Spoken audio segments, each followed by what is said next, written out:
Shortly after moving from Virginia to Tennessee, we purchased a hunting property, 23 acres. It was a blank slate, an opportunity for me to create a hunting property suited for the way I like to hunt. Over the next few years, we had many visitors, many friends come out, my neighbor, and pretty much all my family. But for the most part, it's just been myself and my dog Lillie. I hope you enjoy watching this property transform from a forest into a hunting property. Dave and Lillie out. And you can see behind me, that's the entrance. It's completely overgrown, as was the whole property. It was pretty much all woods. Armed with a chainsaw, weed eater, and some determination, started to carve out what would be the people area of the property in an effort to help limit the impact of our smell and activity on the wildlife on the property. Next, I worked on cutting the primary trails on the property. These are the trails used mainly by ATVs, UTVs, carry stuff from one part of the property to the other, and so pretty critical to have these set up and functioning on your property. We hit upon a big obstacle as we were cutting the trails, found out that there was a creek that completely divided the property. The yellow line shows how far and where the trail is, and then the red dotted line shows where the creek runs and how it divides the property. Next was to set up a 50-yard rifle range so we could sight in hunting rifles. It's hard. You have to imagine with me, but imagine a shooting bench right about in there area, looking down this ravine. There's a couple trees, bigger trees. I still gotta get that one now. I want a rangefinder on it. And let me see. Yeah, it's at 52 yards right here down to the clear point down there. Here's what the 50-yard range ended up looking like, the finished product. The blue line on the map of the property shows where the rifle range sits. Now it's time to turn my attention to a bigger project, that of making a food plot in the middle of the woods.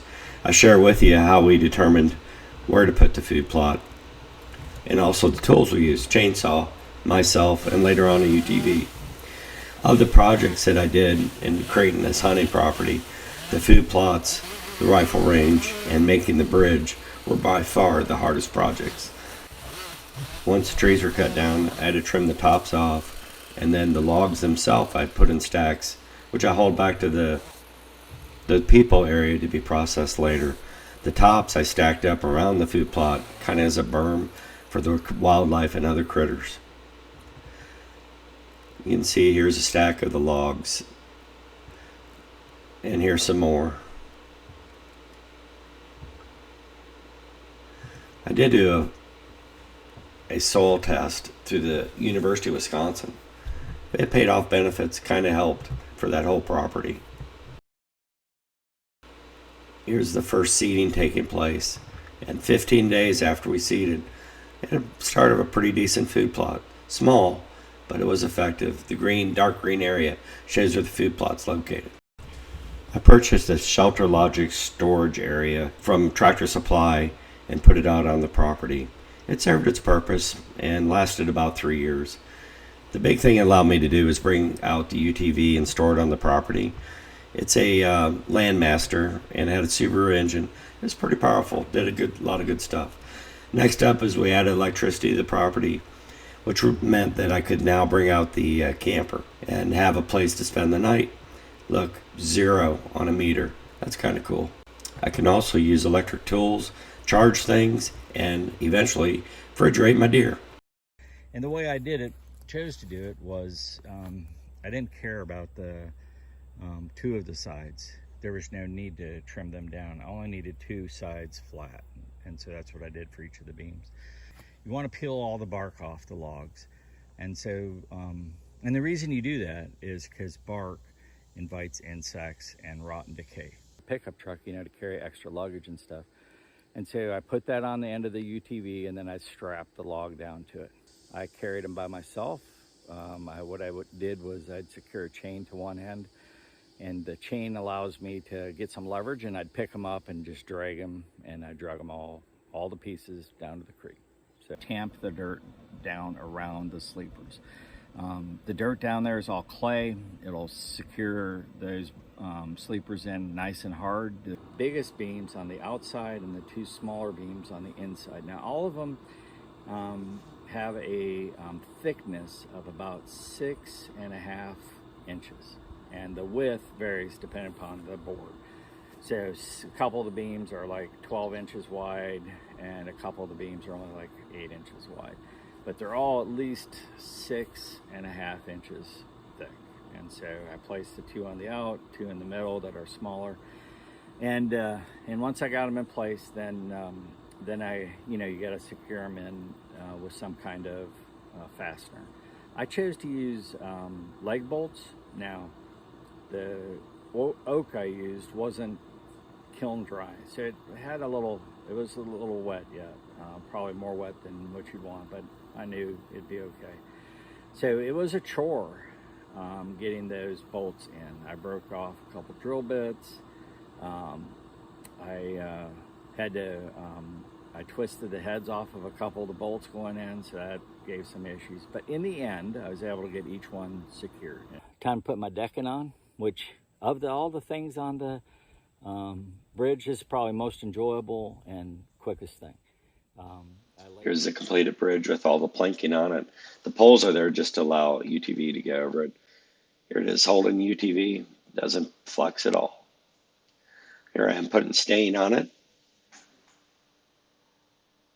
And here I am digging out the dirt, filling up pails, and then moving it over to the bridge to help make that ramp. Build the dirt up so it's level with the bridge. You can see here's the finished product. And you can see the white or gray mark at the end of the yellow trail. That's the bridge. Now that I had access to the rest of the property, I could put up a couple tree stands, and that's what I did next. You'll see on the map of the property where I put them, they're marked in red, both of them on the other side of the bridge. I put down red mulch to serve as the pad for the camper, and here it comes.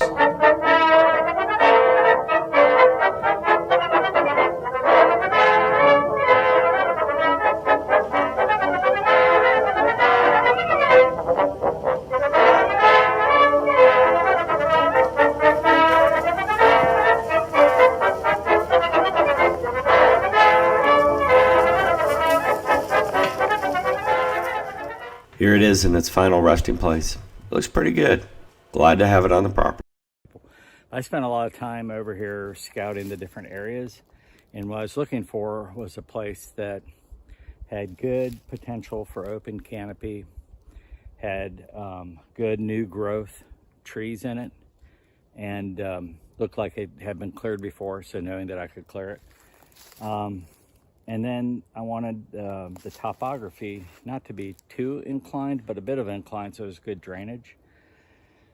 And I wanted good cover from all around it, some natural trails and stuff, so the deer would naturally come through it and to it. And so that's why I chose where I did. And it will interfere some, with their natural habitat a little bit because I'm taking away some cover, but they have plenty of canopy elsewhere.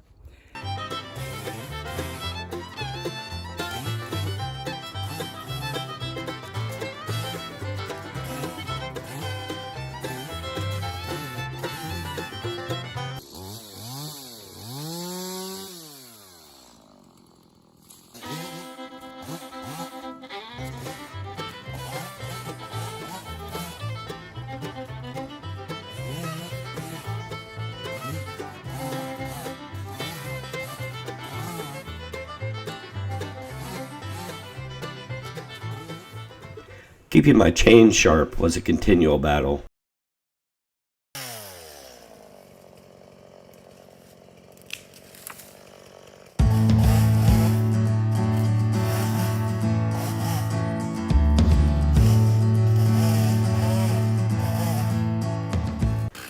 Here are the main tools I use, my axe and chainsaw.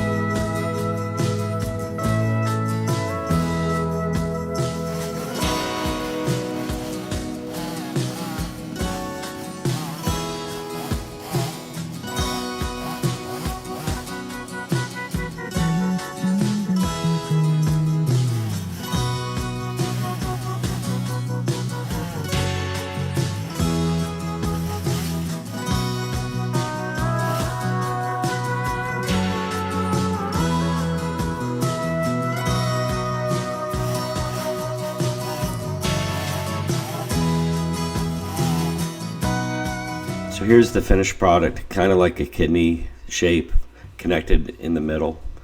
You can see it in the darker green on the upper center of the map.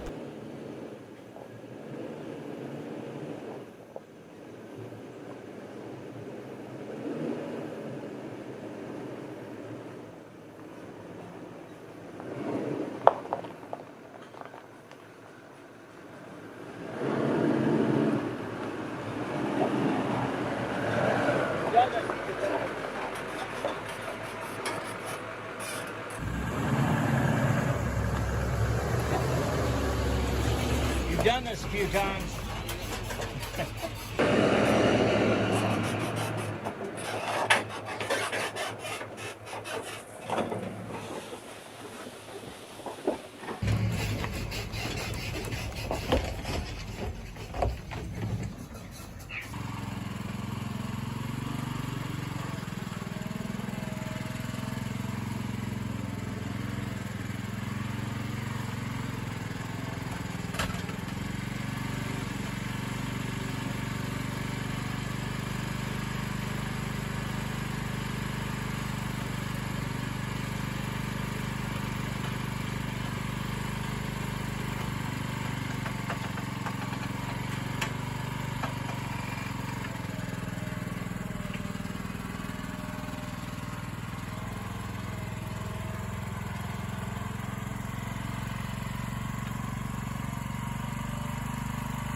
Shed gives me a place to process the deer.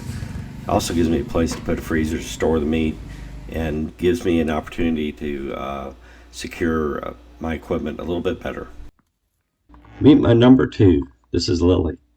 This is her first time out at the property. Right here, baby. Itchy butt. Itchy butt. Itchy butt. Lillie, what are you digging for? Lillie. Lillie, what are you digging for? What are you digging for, baby? You got that whole stump dug all around. What are you doing?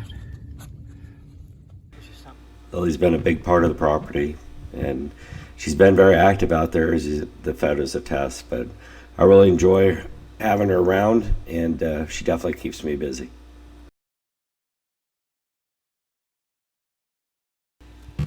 Now for my most favorite project that we did on the property, and this is building a equipment shelter or a lean-to off of the barn.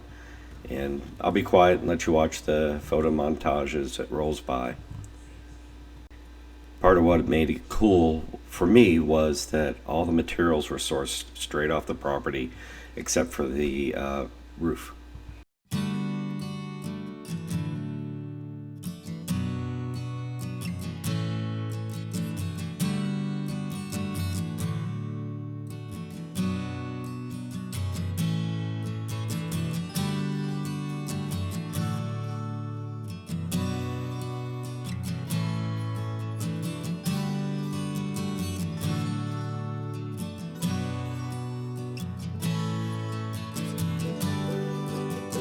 And like the quick equipment shed, this last project is the gate, and it's built from materials sourced right off the property.